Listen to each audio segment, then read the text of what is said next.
우리 지난번에 민수기 16장 17장 고라의 반역과 아론의 쌍난 지팡이 그 리더십, 그 이스라엘 백성들의 리더십의 문제를 함께 했는데 중간에 살짝 제가 빼고 지나간 것이 있는데요.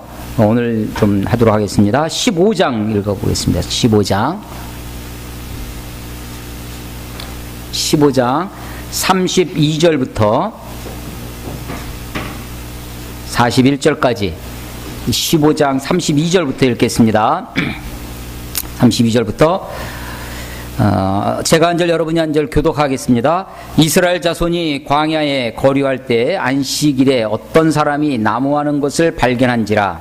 그 나무하는 자를 발견한 자들이 그를 모세와 아론과 온 회중 앞으로 끌어왔으나 어떻게 처치하는지 지시하심을 받지 못한 고로 가두었더니 여호와께서 모세에게 이르시되 그 사람을 반드시 죽일지니 온 회중이 진영 앞에서 돌로 그를 칠지니라. 온 회중이 곧 그를 진영 밖으로 끌어내고 돌로 그를 쳐 죽여서 여호와께서 모세에게 명령하신 대로 하니라. 여호와께서 모세에게 말씀하여 이르시되 이스라엘 자손에게 명령하신 대대로 그들이 옷단 귀에 술을 만들고 청색 끈을 그 귀에 술에 더하라. 이 술은 너희가 보고 여호와의 모든 계명을 기억하여 행하고 너희를 방종하게 하는 자신의 마음과 내 욕심을 따라 운행하지 않게 하기 위함이라. 그리하여 너희가 내 모든 계명을 기억하고 행하면 너희의 하나님 앞에 거룩하리라. 나는 여호와 너희 하나님이라. 나는 너희의 하나님이 되려고 너희를 그 땅에서 인도해 내었느니라. 나는 여호와 너희의 하나님이라. 아멘, 아멘. 예, 민수기 창세기를 창조, 출애굽기를 구원, 레위기를 거룩, 이렇게 한 단어로 이야기를 한다면 민수기는 뭐라고 하면 좋을까요?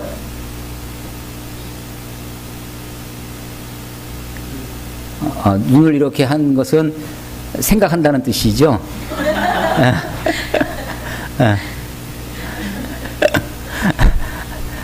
창세기를 창조, 출애굽기를 뭐? 구원, 레위기를 거룩, 민수기는 훈련, 인도, 예, 한 단어로 아마 꼽으라 그러면 방황, 예, 그 방황 가운데 하나님께서 우리를 훈련하시겠죠. 순종보다는 오히려 불순종이 더 많습니다. 지금 이스라엘 백성들이 시내산에서 출발해서 가나안까지 가는 그 길목에 있는데 가데스 바네아에서 12정탐꾼 보냈다가 거기서 그들의 부정적인 보고를 듣고 40일 동안 정탐을 했는데 하루를 1년으로 계산해서 40년 동안 방황을 합니다. 다행히 우리가 예를 들어서 어떤 범죄를 저질러서 구속이 되잖아요.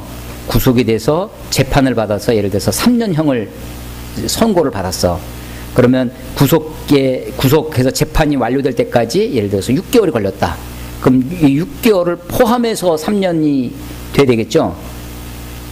다행히 지금 40년이 사실은 시내산에서 출애굽해서 애굽에서 시내산까지 오고 다시 시내산 출발할 때까지 2년이 가까이 지나갔어요. 그래서 그 앞에 있는 거를 쳐서 뒤에 38년 더해서 모두 40년 동안 광야에서 방황을 합니다. 그 광야에서 방황할 때 여러 가지 일들이 벌어지는데 그 중에 하나입니다. 오늘 32절에 보면 안식일에 관한 이야기인데 안식일에 나무하는 것, 요즘식으로 표현을 하면 노동하는 것, 근로하는 것이 되겠죠. 오늘도 비행기 띄우고 온 분이 있는데 이거 안식일에 다행히 오늘은 안식일이 아니라 주일이네요. 안식일에 어떤 사람이 나무를 했는데 안식일을 범했다는 거죠. 그래서 어떡하냐고 물어봤더니 하나님께서 어떻게 하라고 했냐면 돌로 쳐 죽이라 라고 했어요. 다행히 진영 안이 아니라 진영 밖이야. 진영아, 걱정하지 않아도 돼. 여기 진영 밖이라고. 여러분 이런 그 기사 이런 것의 느낌이 좀 어떠세요? 하나님 어떤 분으로 이렇게 다가오십니까? 잔인한 하나님, 또 무서운, 응? 유두리가 없다. 유두리는 무슨 말이죠? 어디서 온 말입니까? 유두리. 그래요. 낙타기가 의외로 굉장히 박식해요. 또 이게 또 잡다한 지식이 많은.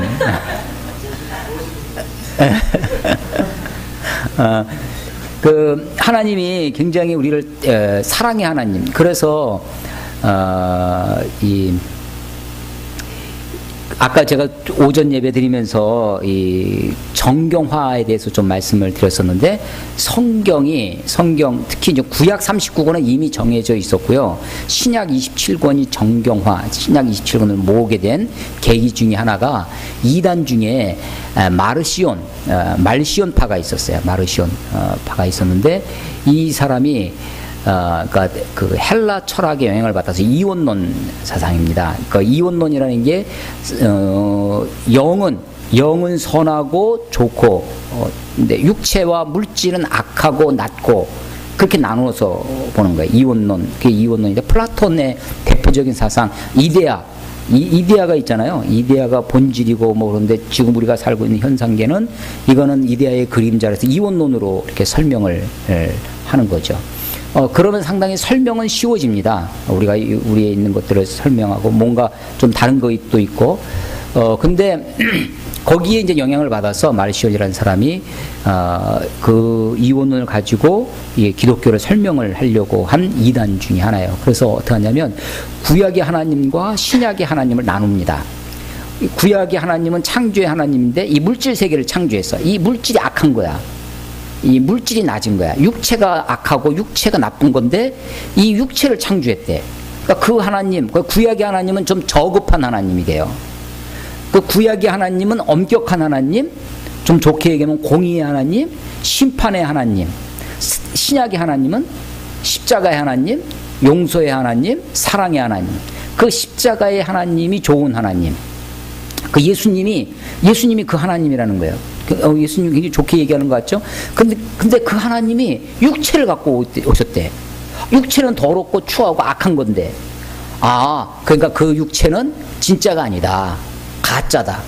예수님이 사람의 모습으로 태어나신 것은 사람으로 보이지만 사실은 육체를 빌려서 가짜로 나타나신 거다. 가짜로 나타난 현상이다 해서 가현설이라고 해요.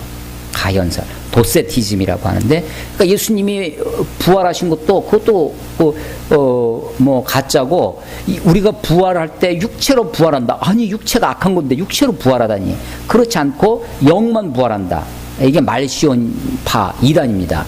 그 말시온파의 이단이 이제 그 정경을, 그래서 성경을 보니까 이 구약은 좀 낮은 육체를 만들고 세상을 창조하고 아주 이런 지금 안식일 기사처럼 이런 이야기, 이거는 낮은, 이런 건 유대인이 보는 구약 성경은 이건 정경이 아니다, 성경이 아니다 라고 치부합니다. 또 신약, 우리가 27권 가지고 있는 이 신약도 그 당시에 많은 교회들이 보고 있었는데, 이 중에 마태복음 같은 거 굉장히 그 이 유대인 냄새가 펄펄 나는 거죠. 이런 거 마가복음, 마태복음 싹, 히브리서 싹, 이런 건 다 빼버립니다. 아주 영적인 것만 다룬 책이 대표적인 게 뭐냐면 바울 책이에요. 바울 편지는 믿음으로 구원받는다. 내가 산 것은 오직 그 그리스도시라 라고 하면서 영적인 예수만 이렇게 강조를 했어요. 그래서 이 말시온이라는 사람이 제일 먼저 정경을 이게 요것만 우리가 보는 책이다, 봐야 할 책이다라고 한정을 지었어요. 그게 대표적으로 바울 서신, 바울과 관계된 누가복음만. 그러니까 누가복음도 앞부분에 예수 뭐 태어나고 요건 좀 띄고, 누가복음도 이렇게 도리질을 했어요. 잘라내고 자기 마음에 드는 것만, 요것만 성경이다라고 이야기를 했습니다. 그렇으니까 다른 그 교회 지도자들이, 교부들이 이제 이렇게 보니까 얘가 허문 소리 하고 있거든. 그래서 아니다, 그런 게 아니다, 그건 아니다라고 해가지고 우리가 보는 성경책은 이런 것이다라고 해가지고 사람들이 이야기, 이 교회 저 교회 뭐 여러 그 당시에는 이제 몇 큰 영향력을 미치는 교회들이 로마 교회가 있었고요, 안디옥 교회가 있었고, 아프리카 북쪽에 지금 이집트 알렉산드리아 같은 게 있었거든요. 그러니까 이런 교회에서 성경을 이야기하는 것이 있었습니다. 근데 그것도 대부분 대동소이했죠. 나중에 이제 오리겐이라고 하는 사람이 그걸 이야기를 하고, 또 그것이 이제 종교개혁을 통해서 27권이 우리가 지금 보고 있는 27권이 이렇게 확정되어져 가는 그런 과정을 겪는 겁니다. 구약의 하나님을 우리가 구약과 신약 중에 우리의 신약을 더욱 이렇게 신약교회, 우리는 신약교회라고, 우리가 기독교 할 때 기독은 그리스도라고 했죠. 예수교라고 해서 기독교가 기독교되는 것은 신약에 있다라는 것을 우리가 많이 이야기를 하지만, 그렇다고 해서 구약이 필요 없다, 구약은 뭐 나쁜 책이다, 뭐 그런 것이 아니고, 구약의 하나님이 바울이 아까 오전에 제가 말씀드릴 때 바울이 바울 되기 전에 사울 때 다메섹 도상에서 예수님을 만나기 이전에 이 다메섹 이전에 사울이 구약의 하나님을 믿었다고 해서 구약의 하나님이 그게 저급하고 나쁜 하나님이다 라는 것은 아니죠. 그 가운데 하나님의 계시가 있고, 이걸 통해서 신약의 예수님의 그림자가 되어지고 하는 것들을 우리가 알아야 될 것입니다. 오늘 이 안식일에 돌로 쳐 죽이는 이런 사건이 있는데, 이 일을 볼 때 아주 잔인한 하나님, 뭐 조금 좀 부드럽게 얘기하면 엄격하시고 공의로우신 하나님, 뭐 이런 하나님, 그래도 여하간 좀 당혹스럽고 그렇습니다. 근데 하나님이 이 안식일을 범하는 그 이후에 모든 사람들을 이렇게 유대인들이 다 돌로 쳐 죽였느냐 하면 그렇지는 않습니다. 그렇지는 않아요. 사도행전 5장에 보면 아나니아와 삽비라라고 하는 부부가 이야기했는데, 이 부부가 바나바가 자기 재산을 다 이렇게 팔아서 가난한 사람들의 구제로 쓰고 서로 공개하는 모습을 보고 칭찬을 많이 들었는데, 아나니아와 삽비라도 자기네 재산을 팔죠. 밭을 팔았는데 일부를 감추고 갖다가 바칩니다. 그런데 이건 우리가 이번에 판 것 중에 일부입니다, 이랬으면 달라졌을 거예요. 근데 마치 다 바친 것처럼 하고 칭찬도 듣고 그러려고 했죠. 그랬더니 네가 하나님 그 성령을 속였다라고 해서 그 자리에서 남편이 먼저 죽고, 그 다음에 조금 있다가 이제 아나니아 부인도 죽는 그런 일이 벌어지죠. 만약에 오늘날도 아마 그런 일이 벌어진다 그러면 교회는 그야말로 교회 오는 게 정말 두렵고 떨리는 일이 돼버리겠죠. 이런 것들을 이제 표현을 하기를 우리는 하나님의 교육적 극단, 하나님이 극단적인 방법으로 무엇인가 강하게, 이거는 이제 군대에서도 많이 썼던 것 같아요. 요즘은 현대화되고 아주 인격화된 군대에서는 그러진 않겠죠. 근데 우리 때만 해도 이제 병사는 많고, 소대장 한 명이 일개 중대 150명, 그것도 거친 군인들을 막 다뤄야 되잖아요. 그러면 이제 제일 잘하는 게 뭐냐면, 쉬운 말로 하면 본보기를 보이는 거죠. 그래서 누가 한 명 걸리면 되게 당하는 거지. 그러면 이제 그다음부터는 저렇게 하면 안 되겠구나 하고서 이제 이게 일종의 교육적 극단이죠. 그런 것처럼 하나님도 구약에 보면, 성경에 보면 이런 방법을 많이 쓰셔서, 우리가 성경이 없던 시절에, 성경이 없고 하나님의 뜻이나 이런 것을 다 온전히 알지 못했을 때, 하나님이 어떤 하나님의 뜻이나 성품이나 하나님의 이런 것들을 가르쳐 주시기 위해서, 교육하시기 위해서 극단적인 방법을 쓰신 것 중에 하나다라고 생각을 합니다. 안식일의 정신이 안식에 있죠. 안식에 있어요. 그런데 안식을 표현하기 위해서 요구됐던 것이 이 쉼을 금지하는 거였습니다. 오늘날은 그것이 안식일이 주일의 개념으로 이렇게 바뀌었어요. 주일은 주님의 날이라는 개념이죠. 그러니까 예수님이 복음서에 보면 안식일 할 때 그 안식일의 주인은 바로 인자가 안식일의 주인, 예수님이 안식일의 주인이다. 그 주님이 주인이 되신다는 것과 안식일에 사람을 병을 고치면서 사람을 살리는 것과 죽이는 것이 어느 것이 낫겠느냐, 선을 행하는 것과 악을 행하는 것이 어느 것이 낫겠느냐. 당연히 안식일에 선을 행하고 안식일에 생명을 살리고 안식일의 주인이 되신 주님을 위해서 그 안식일을 보내는 것이 합당하겠죠. 근데 자칫 잘못하면 안식일, 이 세 글자잖아요. 안식일 중에 사람들은, 유대인들은 안식일에 관심이 있었어요. 날짜를 지키는 것에 관심이 있었어요. 사실은 안식에 관심이 있어야 되는 거죠. 주일도 마찬가지일 것 같습니다. 주일도 일에 있는 것이 아니라 주님께 관심을 두고 있어야 됩니다.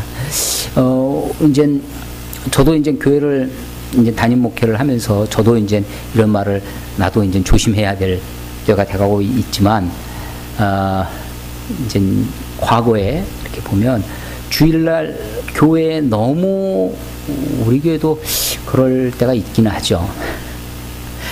우리도 조심하고 반성하고 해야 되는데, 안식을 잃어버리는 주일은 위험할 수 있다 생각이 돼요. 그러니까 주일에도 안식의 개념이 있어서 좀 쉼이 있어야 되겠다.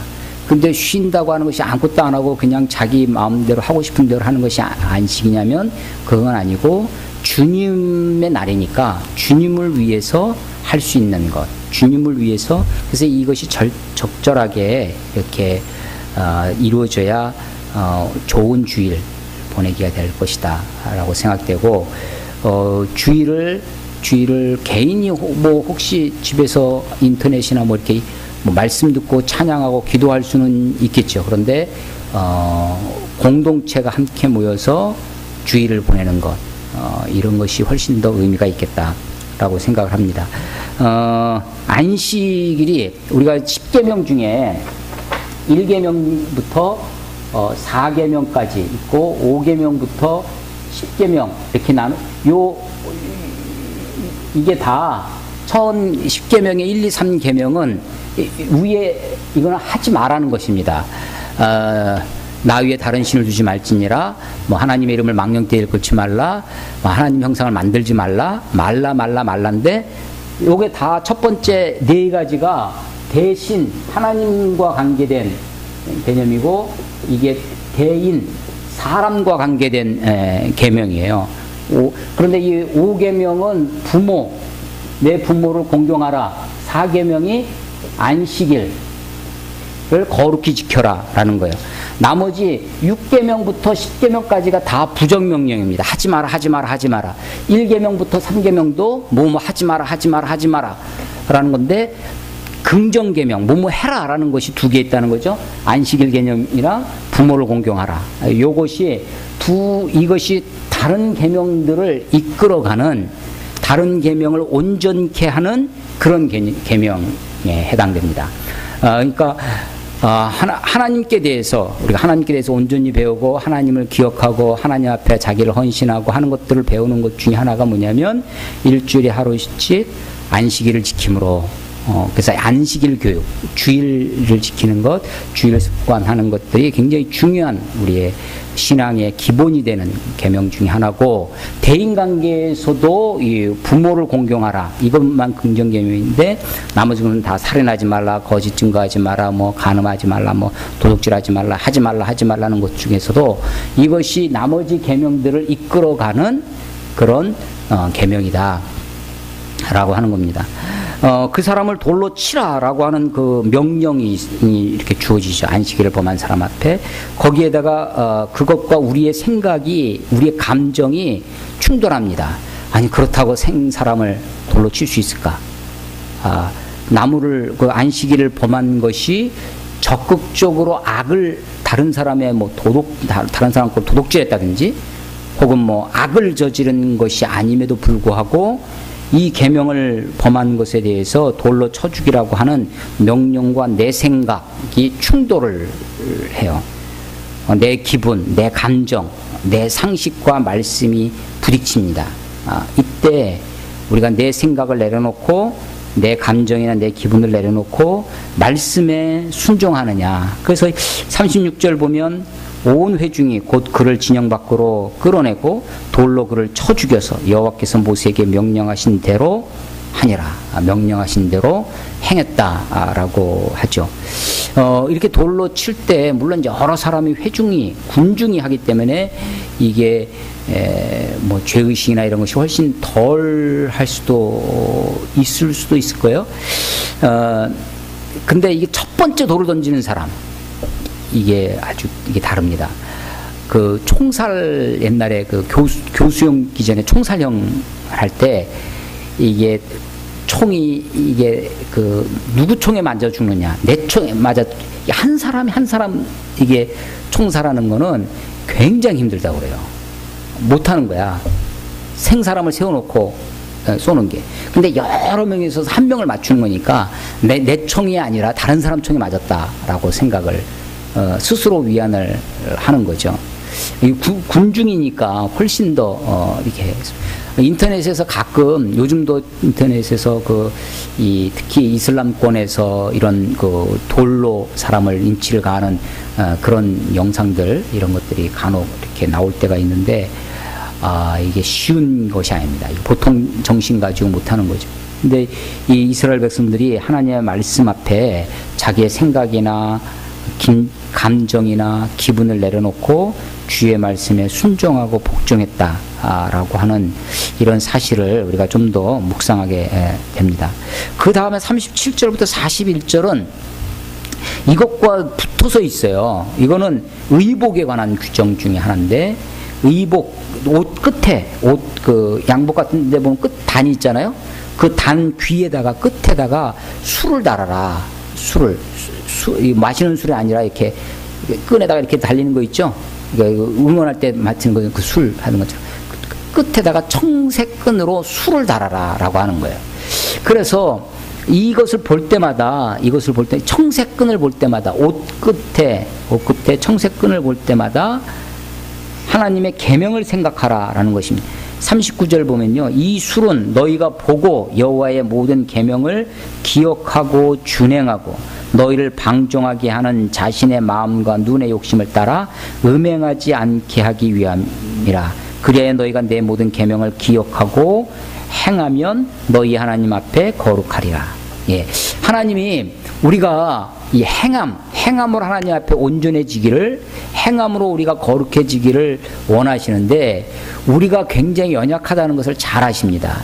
우리는 어떻게 하냐면 여기 이 39절에 보세요. 마음과 눈의 욕심을 따라. 우리가 뭘 따라가기 쉽냐면 마음을 따라가기 쉽습니다.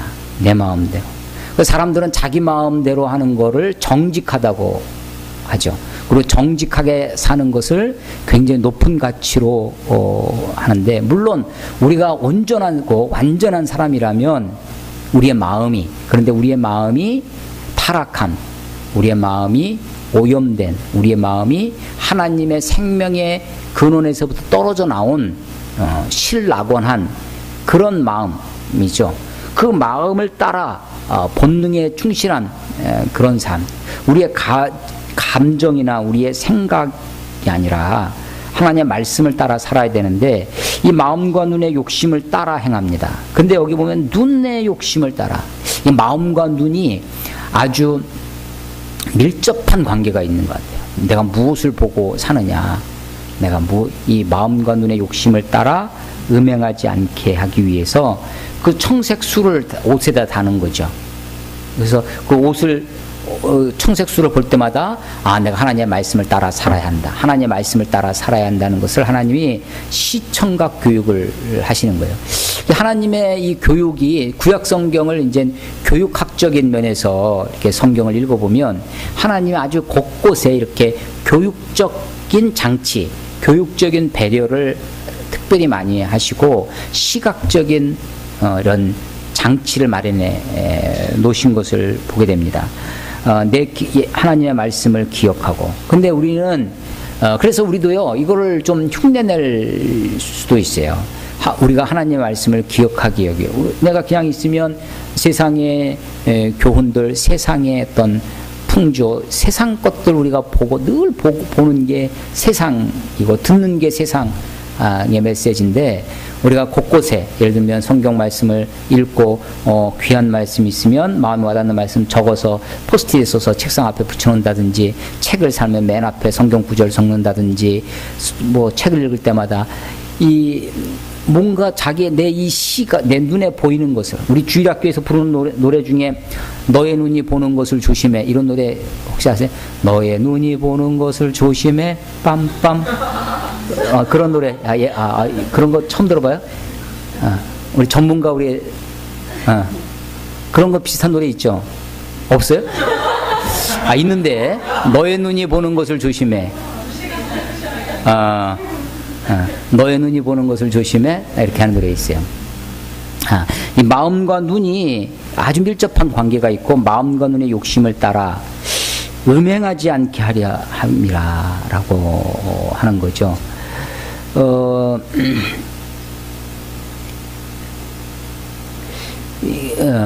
인터넷이 이제 완전 보편화되고 인터넷이 완전히 일상화되어져 있는, 더군다나 이것이 PC나 뭐 이런 곳으로 되어 있지 않고 전부 다 이제 손 안에 들어와 있는 시대에 살고 있는 우리들이 내 마음이 눈으로 보는 것에 얼마나 쉽게 빼앗기는지, 얼마나 쉽게 우리의 눈이 가는 곳에 우리의 마음을 빼앗기가 쉬운지를 우리는 우리 시대에 아주 절감하고 있을 겁니다. 그래서 마음과 눈의 욕심을 따라 음행하지 않게 하려고 하나님이 이런 장치를 주셨다는 것에 대해서 우리가 좀 더 생각하고, 우리의 스마트폰이 거룩해지도록, 우리의 스마트폰이 구별된 성화된 PC가 되도록 우리가 노력을 하고, 우리도 여기다가 스마트폰 핸드폰에다가 청색수를 하나씩 달고 하다못해 거기다가 십자가라도 좀 달고 다니고, 특히 마음과 눈에 연약한 자들은 더욱 이런 면에 노력을 해서 장치를 좀 두면 좋겠다 라는 생각을 합니다. 내 생각이 아니라 말씀을 따라 사는 삶, 내 느낌이나 내 기분이나 내 상식이 아니라 말씀에 순종하는 그런 인생이 하나님이 보시는 귀한 인생이다. 방황은 왜 하느냐, 이 민수기의 주제가 방황이라고 했는데, 방황은 왜 하냐면 표대가 없으니까 방황합니다. 그래서 우리의 표대가 되시는 말씀, 진리, 성경, 하나님, 예수 그리스도를 표대 삼을 수 있어야 되는데, 그 말씀이 우리의 표대가 된다, 예수님이 우리의 표대가 된다고 하는 것을 자꾸만 기억할 수 있도록, 자꾸만 이것을 하기 위해서 우리가 노력을 하는 게 좋겠다라고 생각이 되어집니다. 여기 한 곳 또 우리 좀 보겠습니다. 우리 18장 보겠습니다. 오늘은 18장 건너뛰어서 지금 15장 하나 읽었고요. 지난번에 우리 민수기 할 때 16장 17장 고라의 반역과 아론의 쌍난 지팡이 이야기 했었는데, 우리 18장 보겠습니다. 18장 먼저 1절부터 7절까지 우리 같이 한번 읽겠습니다. 1절은 우리 자매님들이, 그 다음에 다음 절은 형제님들이, 그 다음에 7절은 다 같이, 그렇게 자매님들 먼저 읽겠습니다. 자매님들 시작. 여호와께서 아론에게 이르시되 너와 내 아들들과 내 조상의 가문은 성소에 대한 일을 함께 분담할 것이고, 너와 내 아들들은 너희의 제사장 직분에 대한 일을 함께 담당할 것이니라. 너는 내 형제 레위 지파 곧 내 조상의 지파를 데려다가 너와 함께 있게 하여 너와 내 아들들이 증거의 장막 앞에 있을 때 그들이 너를 돕게 하라. 레위인은 내 증거와 장막의 모든 증거를 지키려니와 성소의 기도와 제단에는 가까이 하지 못하리니 그렇건대 그들과 너희가 죽을까 하노라. 레위인은 너와 합동하여 장막의 모든 일과 회막의 직무를 다할 것이요 다른 사람은 너희에게 가까이 하지 못할 것이다. 이같이 너희는 성소의 직무와 제단의 직무를 다하라. 그리하면 여호와의 직무가 다시는 이스라엘 자손에게 미치지 아니하리라. 보라, 내가 이스라엘 자손 중에서 너희의 형제 레위인을 택하여 내게 돌리고 너희에게 선물을 주어 회막의 일을 하게 하였나니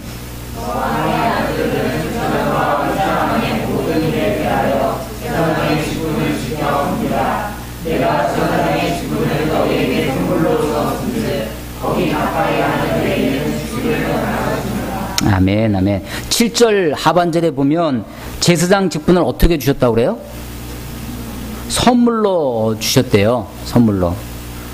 예. 물론 지금은 만인 제사장, 우리 저뿐만 아니라 여러분들이 다 만신자, 모든 믿는 자가 제사장이죠.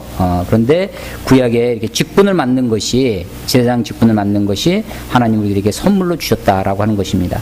여기 이제 아론과 레위 지파 얘기가 나오는데요. 물론 이 아론이 레위 지파 사람에 속해 있었습니다. 그런데 이제 아론은 대제사장이고 아론의 아들들이 그 아론의 가문들이 있고 그 크게 그들이 속해 있는 레위 지파가 있는 거예요.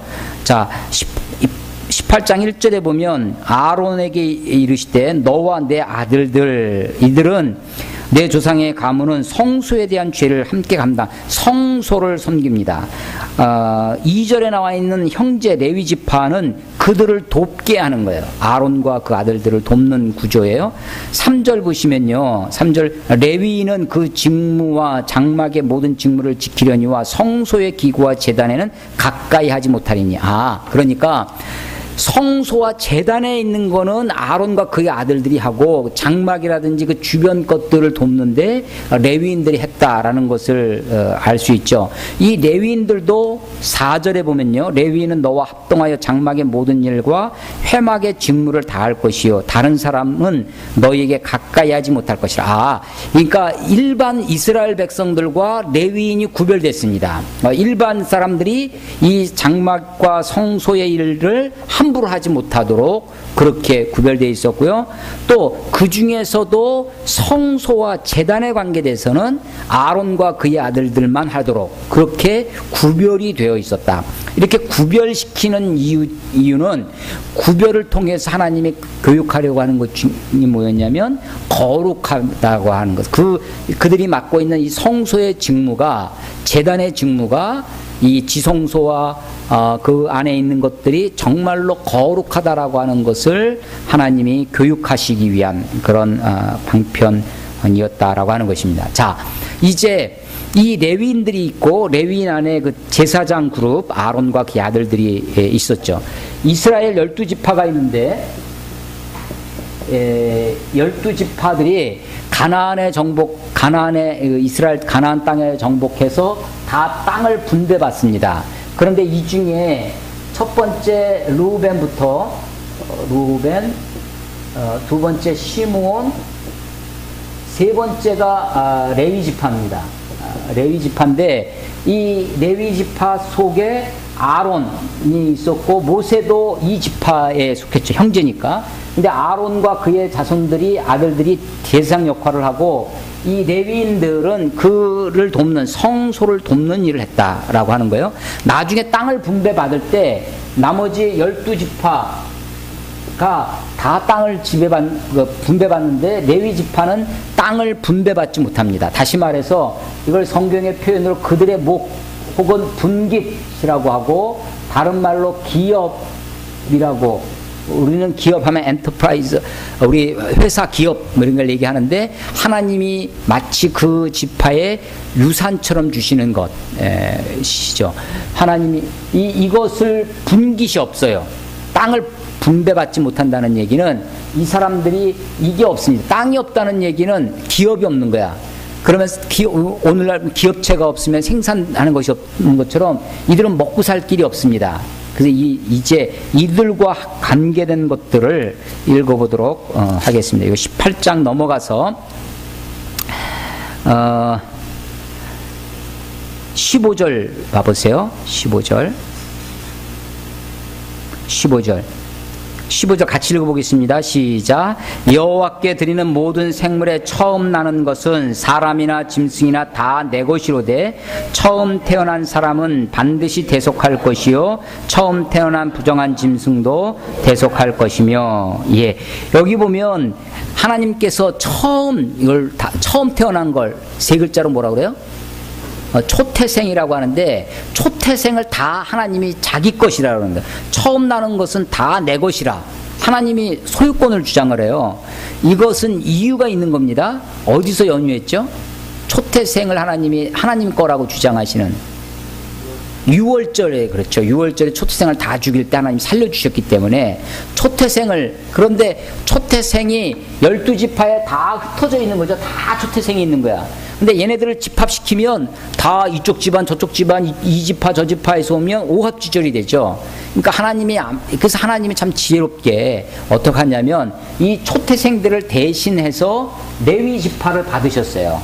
그러니까 레위 지파가 통째로 하나님의 거야. 초태생을 대신해서. 그러니까 사실은 뭐 요즘식으로 설명을 하면 우리가 다 하나님 백성이죠. 다 하나님의 거야.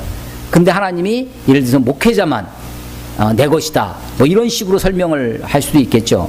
그런 것처럼 레위 지파를 받으셨어요. 근데 레위 지파는 땅이 없어, 분깃이 없어요. 그러니까 이 사람들을 어떻게 하느냐 하는 겁니다. 20절 봐보세요. 20절, 18장 20절 같이 읽겠습니다. 시작. 여호와께서 또 아론에게 이르시되 너는 이스라엘 자손의 땅에 기업도 없겠고 그들 중에 아무 분깃도 없을 것이나 내가 이스라엘 자손 중에 분깃이요 내 기업이니라. 아멘. 야, 이거 참 놀라운 말씀이에요. 분깃이 없다는 얘기는 제가 드렸는데 하나님 자신이, 하나님이 내가 이스라엘 중에 아론 너의 분깃이다, 내가 너의 기업이다 라고 하는 거예요. 하나님이 내 몫이에요. 하나님. 놀라운 말씀이죠. 그래서 아론에게 하나님 자신이 내가 너의 분깃이 되고 너의 기업이 되겠다, 이렇게 이야기를 합니다. 자, 그런데 땅이 없는 레위인들이 어떻게 살아가느냐. 21절 읽어보겠습니다. 시작. 내가 이스라엘의 11조를 레위 자손에게 기업으로 다 주어서 그들이 하는 일 곧 회막에서 하는 일을 감나니. 예, 이스라엘 사람들이 11조를 내는데 그 11조를 가지고 레위 지파가 그 11조로 산다는 거예요. 11조로. 그래서 내가 이스라엘의 11조를 레위 자손에게 기업으로 다 주어서 그들이 하는 일 곧 회막에서 하는 일을 감나니. 예. 그런데 23절 같이 읽겠습니다. 시작. 그러나 레위인은 회막에서 봉사하며 자기들의 죄를 담당할 것이요 이스라엘 자손 중에는 기업이 없을 것이니 이는 너희 대대의 영원한 율례라. 아멘. 자, 레위인들이 이스라엘에서는 기업이 없어요. 그런데 이 이스라엘이 내는 11조로 레위인들이 산다. 봉사, 회막에서의 봉사에 대한 그 값으로 11조를 가지고 생활한다라고 하는 거죠. 그런데 이 레위인들도 11조를 낼 거 아니야. 레위인들도 26절 보세요. 26절 같이 읽겠습니다. 시작. 너는 레위인에게 말하여 그에게 이르라. 내가 이스라엘 자손에게 받아 너희에게 기업으로 준 11조를 너희가 그들에게서 받을 때 그 11조의 11조를 거제로 여호와께 드릴 것이라. 예, 11조의 11조를 드린다. 11조를 받아서 생활하는데 그 11조의 11조를 여호와께 드린다. 여호와께 드린다는 것은 도대체 어떻게 드리는 거예요? 하나님께 드린다는 것. 너희 보물을 땅에 두지 말고 하늘에 쌓아두어라. 우리가 하늘에 보물을 쌓아두기 위해서 매일같이 우리의 보물을 비행기 로켓에다가 실어가지고 하늘로 띄워보내면 하나님한테 보내는 수 있는 그런 것도 아니잖아요.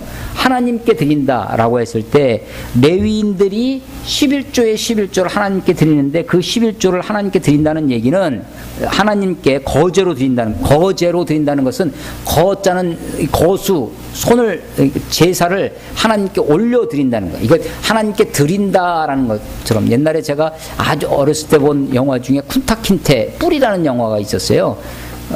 아프리카 노예가 미국에 가서 아메리카에 잡혀가서 거기서 몇 대를 내려가는데 나중에 그 뿌리에 대한 의식이 있어서 노예 해방이 되었지만 그 흑인이 그 자기 그 조상을 찾아간다는 이야기의 줄거리인데, 그래서 그 조상 이야기, 흑인들 조상들의 이야기를 추적해가는 거죠. 근데 옛날 초기에 아프리카에서 막 잡혀온 노예가 이 흑인이 미국에서 아메리카에서 그 딸을 낳습니다. 딸을 낳는데 그 딸을 그 핏덩어리 아기를 들고 가가지고 그 달밤에 집 앞에 들판으로 가서 그 아이를 이렇게 그 달을 향해서 드는 거예요. 그러면서 자기 조상신에게 바치는 것을 하더라고요. 아주 의미 있게 제가 다가온 적이 있어요. 그 장면을 보면서 이렇게 거제가 그렇습니다. 하나님께 드린다. 하나님께 드린다라는 것을 태우면 번제가 태우는 거죠. 태우는 거예요. 번제를 태우면 연기가 올라가죠. 그 여호와께 드리는 화제니라. 불로 드리는 거예요. 그때 이 하나님께 올라가는 그것을 보고 이스라엘 백성들이 히브리인들이 제사를 드리면서 하나님께 올라간다라는 것을 이제 그들이 그렇게 볼 수 있었고 그런 의식을 가지고 있었죠. 거제도 마찬가지인데 하나님께 드리는 것들을 이렇게 올려드리면 그것이 이제 거제가 되는 거예요. 11조의 11조를 거제로 여호와께 드린다. 26절에 되어 있는데 그 26절에 거제로 드린다는 것이 28절에 또 설명이 되어 있습니다. 28절 보겠습니다. 같이 한번 읽겠습니다. 28절 자, 같이 읽습니다. 시작. 너희는 이스라엘 자손에게서 받는 모든 것의 11조 중에서 여호와께 거제로 드리고 여호와께 드린 그 거제물은 제사장 아론에게로 돌리되. 자, 그러니까 11조의 11조를 하나님께 거제로 드리는데 그 거제로 드리는 것을 누구에게 줬냐면 아론에게 주는 거죠. 그래서 아론은 그것을 가지고 사는 거예요. 29절 너희가 받은 모든 헌물 중에서 너희는 그 아름다운 것 그 거룩하게 한 부분을 가져다가 여호와께 거제로 드릴지니라. 31절 너희와 너희의 권속이 어디서든지 이것을 먹을 수 있음은 이는 회막에서 일한 너희의 보수임이니라. 회막에서 일한 보수로 이렇게 살았다라고 하는 거예요. 그래서 하나님이 레위인들을 어떻게 먹여 살렸냐면 이스라엘 지파의 11조로 또 그 중에 아론을 레위인들이 드리는 11조로. 제가 이제 그 실제로 받은 질문 중에 이제 어떤 교회에서 이제 그 재정을 보시는 그 집사님인데 후배예요. 개수만의 후배인데 그 교회에서 이제 재무집사를 하는 분이에요. 근데 이분이 이제 시험이 들어서 나한테 와서 그 상담을 하는 거예요. 아니 우리 교회 목사님은 11조를 안 한대. 목사님이 11조를 안 한대. 그래서 왜 그러냐니까 아니 이 교회가 이제 사람들이 11조를 가지고 목사가 사는 거기 때문에 이미 11조 한 거라는 거지. 그 받은 것은 목사가 받은 것은 교회로부터 사례비를 받았는데 그 사례비가 이미 11조를 한 거기 때문에 11조를 드릴 필요가 없다 라고 해서 목사는 11조를 안 하는 거다 그렇게 얘기를 하면서 목사가 11조를 안 한다고 그래요. 그래서 내가 읽은 성경은 안 그런데 그러니까 11조에 11조를 드리고 있는데 무슨 이야기냐 이제 하는 거죠. 용돈을 받는 학생들은 어떤가요?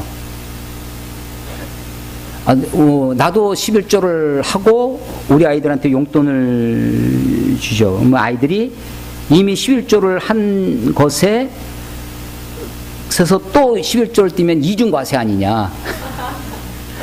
나라와 나라 사이에는 무역에 있어서 이중관세를 금지하는 법, 그런 국제 협약 같은 게 있어요.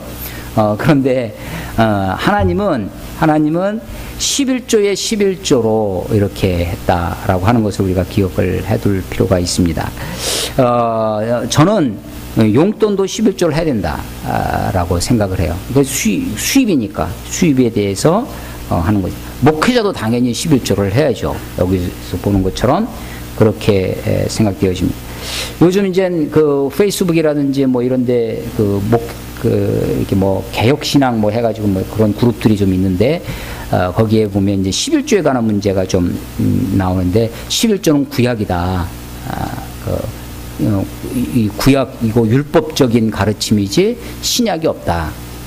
라고 하면서 11조를 비성경적인 것이다라고 가르치는 분들이 있는데, 저는 그렇게 생각하지는 않습니다.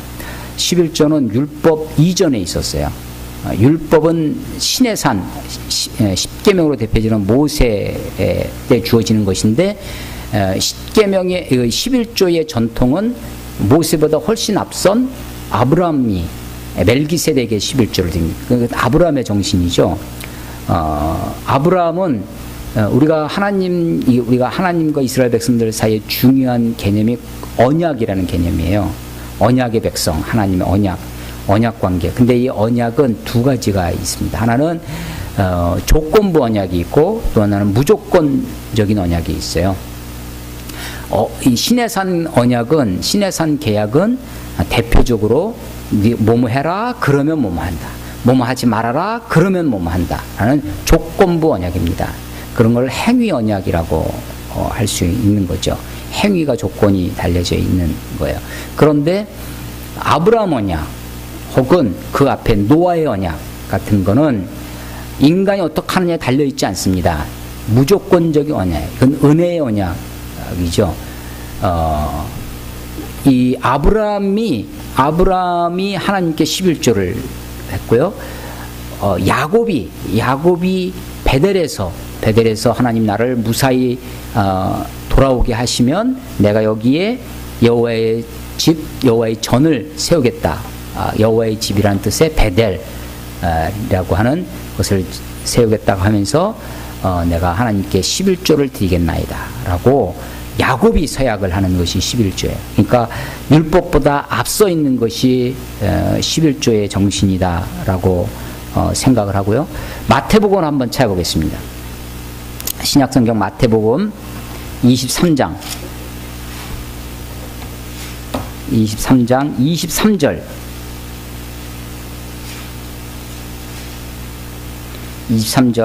23장 외우기 쉽죠?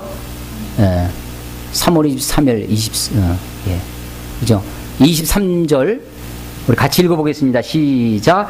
화 있을진저 외식하는 서기관들과 바리새인들이여, 너희가 박하와 회향과 근체의 11조는 드리되 율법에 더 중한 바 정의와 긍휼과 믿음은 버렸도다. 그러나 이것도 행하고 저것도 버리지 말아야 할지니라. 아멘. 이건 예수님의 말씀입니다. 예수님의 직접 말씀이에요. 화 있을진저 외식하는 서기관들과 바리새인들, 이 사람들은 율법의 박사들입니다. 율법의 전문가들이에요. 이 사람들이 박하와 회향과 근체, 이 세 가지 중에 아는 단어가 있어요? 박하는 박하사탕의 박하, 근체는 뭐가 있어요? 한자를 한번 생각해 보세요. 뿌리근, 박하와 회향과 근체, 그러니까 이것이 전부 다 물질의 11조를 상징하는 것입니다. 우리가 텃밭에서 나는 채소 있죠. 그러니까 내가 막 농사를 지어서 거기서 나는 수확물이 아니라 작은 수입이 있어요. 작은 수입. 이게 근체에 해당돼. 이 사람들은요 11조를 엄격하게 따져서 박하와 회향과 근체의 11조까지 다 드리던 사람들이에요. 그러니까 신약의 11조에 대한 11조 해라 11조라는 말씀이 신약에 없습니다. 근데 그것은 마치 무엇과 같냐면 이 당시 사람들은요, 이 당시 사람들, 예수님 당시의 사람들은 안식일 지키는 거, 11조 하는 거, 뭐 이런 것들은 너무나 일상적인 일이었어요. 너무나. 그래서 우리가 성경에 보면 네 아들을, 네 자식을 사랑해라 이런 말 없습니다. 반대로 부모를 공경해라 이건 있죠. 왜 그러겠어요? 자식을 사랑하는 건요, 이건 당연한 거야. 이거는 하지 말라고 그래도 해. 그래서 이 말씀이 없다는 거예요. 마찬가지로 안식일, 왜 이 말씀이 없느냐, 안식일 지켜라 이런 말씀이 신약에 왜 없느냐, 이게 그 당시 사람들에게는 너무나 일상적이고 너무나 말할 필요가 없는 것이었어요. 박하와 회양과 근체로 상징되어지는 아주 소소한 11조까지 이 사람들이 정확하게 하던 사람들입니다. 그런데 그것보다, 그런 물질적인 정확한 11조보다 더 소중한 게 있었다는 거예요. 율법에 더 중한 바 정의와 긍휼과 믿음, 이게 더 중요한 거죠. 이 정신을 살리는 것, 이 정신을 잃어버리지 않는 것, 이게 더 중요한데 이것은 버렸도다. 그러나 어떻게 하는, 그러니까 너희들은 그런 물질적인 11조 다 빼고 이 정신을 살려라 라고 하시는 것이 아니라, 예수님의 가르침이 뭐냐면, 그러나 이것도 행하고 저것도 버리지 말아야 할지니라. either or와 not이 아니라 both A and B. 맞나요? either or와 not이지 A 또는 B. 두 개 중에 하나 고르는 그런 것이 아니라 A와 B 다 해야 된다는 거예요. 물질적인 그런 11조뿐만 아니라 이런 정신적인 소중한 것을 우리가 잘 지켜야 되겠다라고 하는 것입니다. 이게 예수님의 가르침이에요. 우리가 지금 읽은 민수기의 이 그 레위인과 아론의 집안의 이런 11조는 분깃이 없는 레위인들을 돌보고 그들을 살리기 위한 하나님의 대책이라고 설명할 수 있을 것입니다. 고린도 후서 한번 찾아보겠어요. 고린도 전서 9장 말씀 찾아보겠습니다. 고린도 전서 9장. 고린도전서 9장.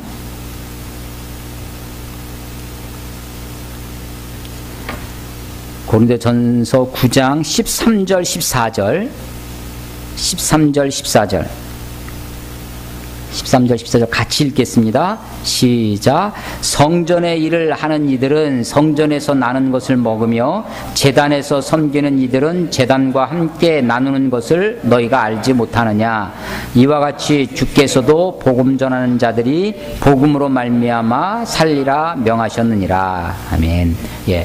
그러니까 여기 지금 레위인과 아론의 가족들을 하나님이 이스라엘 백성들에게서 구별해서 그들이 성소와 성막의 일들을 돌보게 하시고 그들을 하나님이 부양하셨던 것처럼, 이런 정신은 신약의 바울에게 와서도 그대로 이루어진다라고 하는 거죠. 성전의 일을 하는 이들이 성전에서 나는 것을 먹으며 제단에서 섬기는 이들이 제단과 함께 나누는 것을 너희가 알지 못하느냐라고 하는 거예요.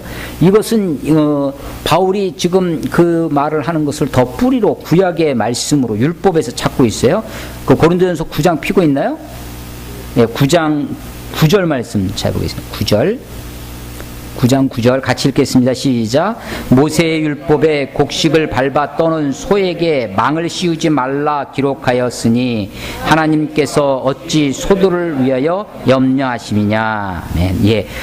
모세의 율법, 이건 신명기 25장 4절 말씀입니다. 신명기 25장 4절에 곡식을 떠는 소에게 망을 씌우지 마. 곡식을 떨고 있는데 막 곡식이 막 떨어지고 있는 거예요. 그런데 망을 씌워놓으면 못 먹겠지.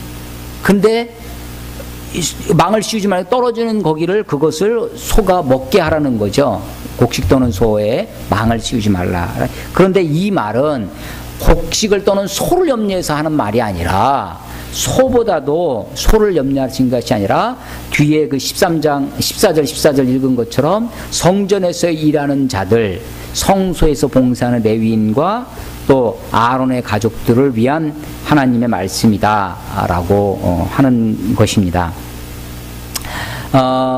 이것이 방황하는 광야에서 살아가는 이스라엘 백성들, 하나님이 광야 40년을 어쩌면 가데스 바네아의 사건 때문에 주신 일종의 징계, 처벌처럼 광야 생활을 하게 되었죠. 그런데 우리가 크게 보면 이렇습니다. 출애굽했다고 하는 사실이죠. 출애굽, 구원입니다. 그래서 광야를 지나서 어디로 들어가냐면 가나안에 가죠.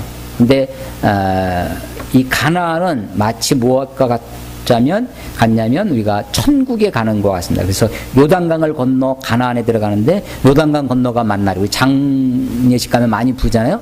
요단강 건너가 만날이. 그 가나안에 들어가는 것을 내 가나안 성에 들어갈 때 나 가나안 성에 귀한 들어갈 때에 뭐 이렇게 하잖아요. 그 가나안에 들어가는 것을 마치 천국에 가는 것처럼 이거 이제 생각을 했습니다. 물론 이스라엘 역사 가운데 가나안에 들어가서도 여전히 가나안 족속들과 싸워야 됐고 가나안에서 우상 숭배로부터 그들이 하나님께 범죄하고 또 터지고 그랬지만 크게 보면 이렇게 그렇게 비유를 많이 하죠. 출애굽 애굽에서 나오는 것을 우리가 구원받은 백성이 광야에서 살아가는 것 마치 우리가 이 세상에서 살아가는 것입니다. 이 세상에서 살아갈 때 하나님께서 우리를 불기둥과 구름기둥으로 이끄시고 인도하시고 지키시고 다가 결국에서는 가서는 방황하는 인생길 불순종하는 그런 것 같지만 우리를 훈련하시고 다듬으셔서 결국에는 가나안에 들어가게 하시는 것처럼 성화의 과정을 거쳐서 천국에 가는 그런 모형이죠. 그런 면에 있어서 지금 이스라엘 백성들이 방황하는 이스라엘 백성들이 광야 가운데 16장 17장이 고라의 반역과 아론의 쌍난 지팡이라고 해서 지난번에 2주 전에 우리가 말씀을 나눌 때 그 교회의 리더십, 공동체의 리더십, 영적인 리더십에 관한 문제를 다뤘는데 그들을 어떻게 돕고 어떻게 살아야 할 것이냐라는 문제를 지금 다루고 있다라고 하는 것입니다. 그래서 대원칙은 뭐냐? 대원칙은 뭐냐면 하나님의 말씀을 따라 살아야죠.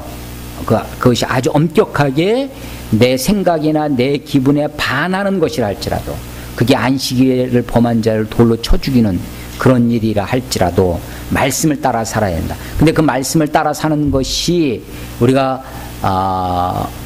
자꾸만 잃어버리고 연약한 우리의 마음과 눈의 욕심을 따라 행하기 때문에 마음과 눈의 욕심을 따라 행하지 아니하도록 우리가 눈으로 보는 것을 조심하기 위해서 하나님의 계명을 따라 살아야 된다는 표시로 옷에 술을 달아 사는 거죠. 옷에 술을 달아 사는 것입니다. 그리고 그런 이스라엘 백성들이 이제 하나님이 안 계신 대신에 이스라엘 백성들을 다스리고 이끄는 리더십으로 준 모세와 그 아론의 그런 지도력에 대해서 16장, 17장의 고라의 반역 사건과 아론의 쌍난 지팡이를 통해서 보여주시고 그들을 어떻게 이끌어 가실 것이냐에 대해서 오늘 18장에 레위인의 목, 아론의 몫으로 이렇게 설명을 하고 있습니다. 이 말씀을 이렇게 다시 한번 읽으면서 내가 직분 받는 것이 하나님의 선물이다 라고 하는 것, 하나님 내가 너의 분기시고 내가 너의 기업이다 라는 말씀도 아주 굉장히 큰 위로와 힘이 될 뿐만 아니라 11조와 또 11조의 11조로 살아가는 삶의 원리들 이런 것들이 온전히 이루어져야 졌으면 좋겠다라는 생각을 하게 됩니다. 여기 이제 구약의 말씀을 우리가 이렇게 읽고 이해를 하고 해석을 하잖아요. 해석을 하면 또 적용을 해야 될 거 아니에요. 성경을 읽었죠? 성경 말씀을 이해를 했습니다. 그리고 이것을 이런 의미겠구나라고 우리가 해석을 했어요. 그 다음에 하는 것이 적용이죠. 그러면 우리는 어떻게 해야 되느냐? 라고 하는 것이 이제 현실적으로 다가옵니다. 우리 교회에서는 교회에서는 헌금의 종류가 그렇게 많지가 않아요. 그 중에 이제 우리가 11조 감사헌금, 성교헌금, 주일헌금, 이렇게 우리가 보통 드리고 있고, 저 뒤에 보면 생일 감사헌금 이런 봉투도 있긴 하는데, 다 자기가 각자가 알아서 자기가 믿음의 분량대로 자기가 정한 대로 하면 되죠. 일반적인 보통 교회에서 많이 하는 것 중에 하나가 이제 건축헌금도 있을 수 있고 또 여러 가지 월정헌금도 있고 무슨 헌금 막 그냥 이렇게 있는데 저는 기본적으로 제 생각은 11조를 우리가 온전히 드리는 교회라면 11조를 온전히 하면 그 11조를 가지고 교회를 운영하는 것이 맞겠다라고 생각을 합니다. 11조의 범위 내에서 11조의 수입 범위 내에서 주님이 주시는 것 가지고 거기서 이렇게 우리가 해야 된다라고 생각을 합니다. 물론 11조도 이스라엘 백성들이 사실은 따지고 보면 10의 3조 정도를 했다고 그래요. 이스라엘 백성들의 기본적으로 원래 자기가 드리는 11조가 있었고요. 부모와 가족들을 돌보기 위한 11조를, 옛날에는 복지제도가 없고 뭐 이런 시대에서는 부모와 가족들을 위해서 10분의 1을 자기 보통 가족들이 부양을 하고 가족들을 돌보는 그런 시스템이었으니까, 그리고 고아와 과부를 위한 11조. 그래서 이 10의 3조 정도가 경건한 그리스도인의 이제 그 경건한 유대인들의 그 헌금 생활이었다고 그래요. 저는 기본적으로 11조를 온전히 하는 교회, 그러면 11조 걷고 뭐 11조 하자 그러고 건축원금 하자고 뭐 하고 하는 건 말고, 우리가 그렇게 하면 교회 운영과 교회 살림이 그 안에서 되어지면 좋겠다라는 것이 이제 제 하나님이 또 주시는 만큼 우리가 살아가면 되는 거죠. 또 많이 거둬도 부족함이 없고 적게 거둬도 많이 거둬도 남지 아니하고 적게 거둬도 부족함이 없다라고 하는 만나의 원리가 교회 안에도 이루어져야 되겠다라는 생각을 이제 하고 있습니다.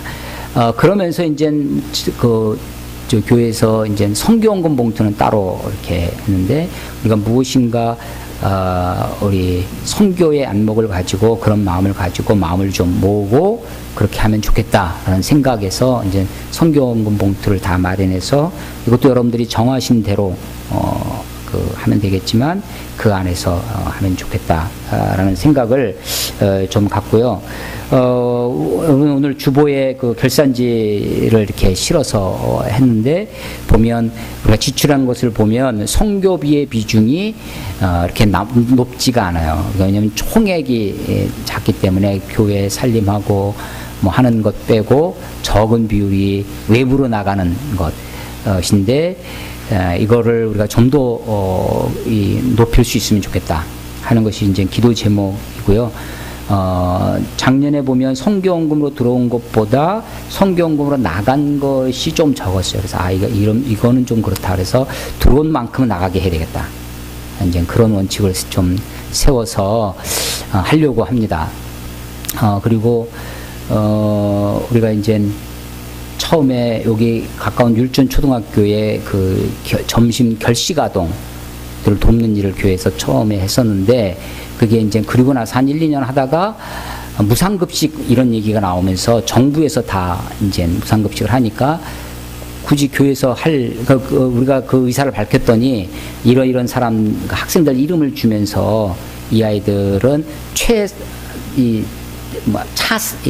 최하위, 그러니까 그 생활보호 대상자 말고 바로 위에 차상위, 그래서 국가로부터 보상도 이렇게 보조도 못 받고 생활은 어렵고 해서 실제로 이제 그 아이들은 굶고 있느냐, 그렇지는 않고 다 먹이긴 하지만 그게 다 이 학교의 회계장부에 마이너스로 억지로 받아낼 수가 없으니까 그런 아이들이 한 20여 명 된다고 이렇게 알려주더라고요. 그래서 그 중에 몇 명을 우리 교회에 추천을 해서 이렇게 했는데, 이제 그런 것이 없어지니까 한 몇 년간 또 못했었는데, 올해부터는 이 전문가의 또 자문도 받고, 우리 교회 또 전문가가 있잖아요. 복지 전문가가.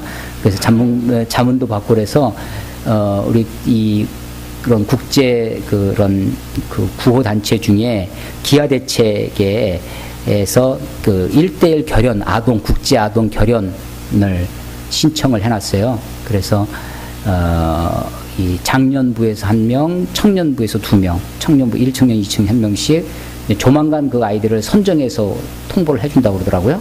그러면 그 아이들 놓고 기도도 하고 여러분들이 드리는 헌금 중에서 그런 아이들을 우리가 정기적으로 개인이 하는 사람들도 있는데 보면 개인 뭐 1년 하다가 마치 끊기고 뭐 이런 저기도 있는데 교회에서 이렇게 하면 좀 더 지속적으로 할 수 있지 않을까 이제 하는 생각을 가지고 이렇게 있습니다.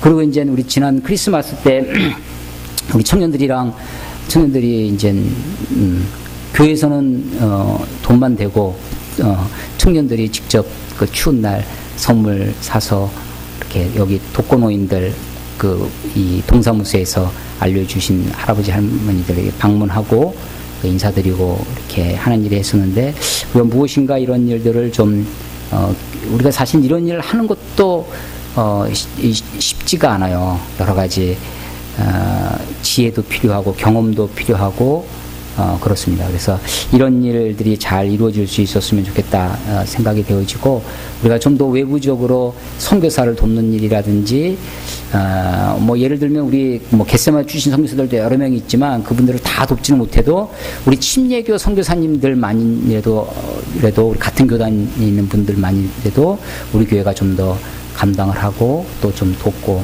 우리 선교사님들 중에도 좀 이 위기 상황이 좀 있는 분들이 있어요. 정기적인 것이 아니라 긴급하게 뭐 예를 들면 지금 이제 예견되어지는 것 중에 하나는 키르기스탄에 있는 신지선 선교사님 같은 분이 이제 87학번이시니까 46인가요? 그 정도 되는데 올해 출산을 예상을 하고 있거든요. 그래서 키르기스 현지에서 출산할지 그것도 지금 조금 고려를 하고 있고 근데 이제 되도록이면 여기 와서 낳으려고 하는데 이제 그래도 옆에서 신랑이 옆에 있어야 될 거 아니야. 애 낳을 때. 거기 또 부모님이 다 아버님 어머님이 이미 다 돌아가시고 언니 한 명인데 언니도 선교사로 나가 있거든. 그래서 이제 오면 아마 여기 둥지 위에 있는 선교관에서 생활하면서 애를 낳을 것 같아요. 그럼 여러 가지 또 거기에 따른 문제가 또 생길 것 같은데 우리가 그럴 때 우리 교회가 좀 더 힘이 되어주고 또 격려가 되고 할 수 있으면 좋겠다라는 생각을 좀 갖습니다. 올해 제가 말씀의 뿌리, 삶의 열매라는 그 표를 지금 마음에 두고 있고 있는데 그래서 오늘 요즘도 주일날 아침 예배 드릴 때 성경 구절 읽을 때 꼭 요즘 계속해서 마태복음 7장 저 구절을 읽고 있거든요. 읽고 시작하는데 주여 주여 하는 자마다 다 천국에 들어갈 것이 아니요 다만 하늘에 계신 내 아버지 뜻대로 행하는 자라야 할지니라. 물론 행함이 우리들을 구원해 주는 것은 아닙니다. 행함으로 구원받는 건 아니죠. 우리가 선을 행했기 때문에 그러니까 그에 대한 보상으로 천국 간다. 이건 아니죠. 그러나 우리가 정말 예수 그리스도를 구주와 주님으로 영접한 사람이라면 우리의 믿음과 우리의 고백이 진짜인지를 우리가 우리의 삶을 통해서 드러나고 나타나는 것이 그게 자연스럽고 그게 온전한 것이다 라고 생각을 합니다. 그게 이런 것들이 우리 각자 개인적인 노력도 필요하고 또 교회적인 노력도 필요하다고 생각이 되어져요. 그런 일들을 위해서 여러분들도 노력을 하시고 저도 또 교회가 그런 교회가 될 수 있도록 함께 이렇게 해나갈 수 있으면 좋겠다 생각되어집니다. 오늘 여기 10일 아까 우리 안식일 지키는 것, 그다음에 청색술 그리고 이제 특별히 레위인과 아론의 몫에 대해서 11조에 대해서 가르쳐주고 있는데 이런 것들이 우리 교회가 온전해져서 우리가 더욱더 하나님 기뻐하시는 그런 공동체로 그런 교회로 성장해 갈 수 있으면 좋겠다라는 생각을 갖게 됩니다.